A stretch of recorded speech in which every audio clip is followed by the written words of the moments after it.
Hello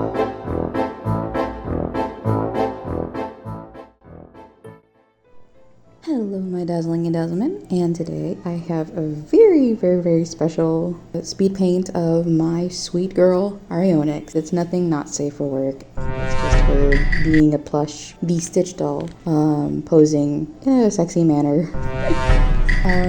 Happy Halloween. This video is for Halloween. I don't care if it comes out late. I don't care if it comes out before or after. Whatever it may be. I wanted to draw her forever. Since last year, I did her initial pose in my sketchbook, and I've been wanting to fully render it forever, and I never get to draw my own stuff anymore. I am constantly knee deep into grinding for money.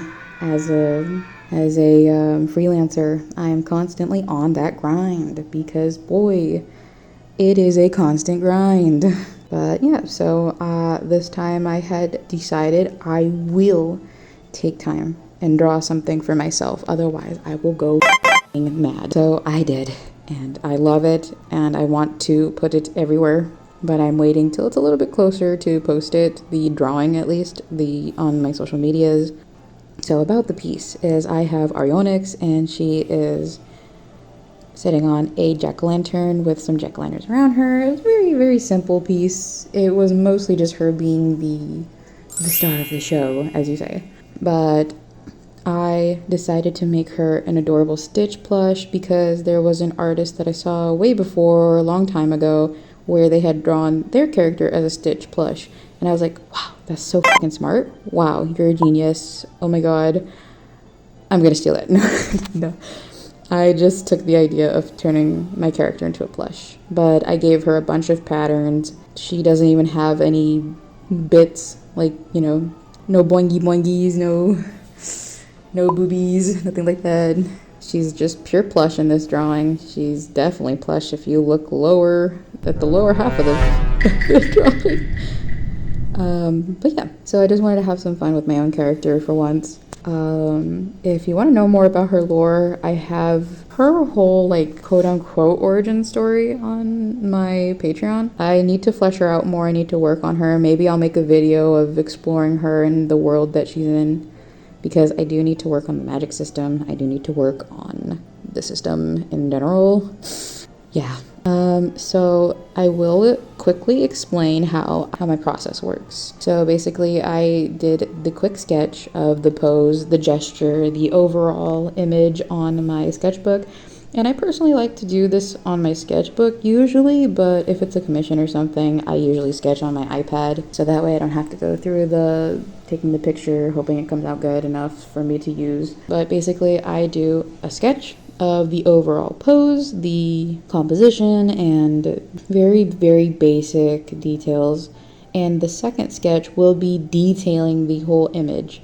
It will be making sure that I have everything that I want in the drawing, even if it's like tattoos or if it's like the stitches, you know, these kinds of things. If it has all this, then I will add it to the sketch because I don't want to forget it during the line art phase. And what happens is I will do a color sketch. The color sketch is just for knowing how the colors will look, if they will look good, even if they get altered a bit in the end.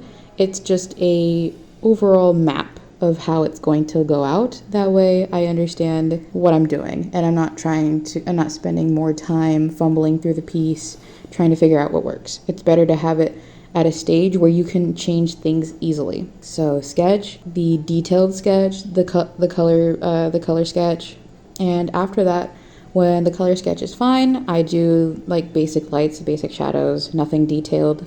Do not spend too much time on these parts. The only parts that I spend the most time on are the detailed sketch, because the detailed sketch is where I fix everything, the proportions, the composition, and so on. And the line art, because line art is very important, especially if you're doing clean artworks like anime styles and so on. Then the final is the render. The last one is effects, but effects aren't really that big of a deal. The line art, very smooth, long, confident strokes. If it doesn't look right, I will redo it as many times as it takes so that way it looks good. When it comes to the base colors, it's very easy.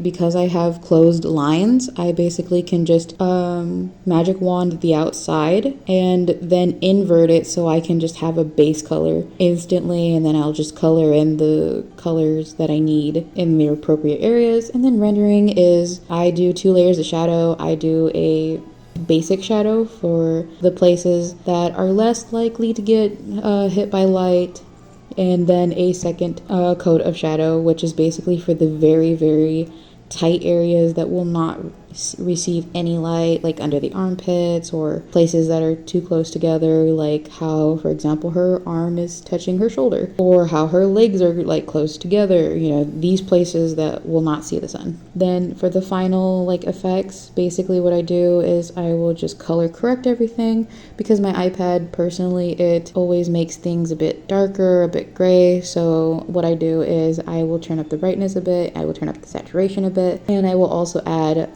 chromatic aberration. That's basically my whole process. This is my process for commissions and for final pieces. It's more work, but I feel it's way more worth it. That was the process, and this is my sweet, sweet girl Arionyx as a Stitch plush for Halloween. So I wish you all a happy Halloween. Thank you for joining me, my dazzling and dazzlement, and I hope you have a great day. Bye.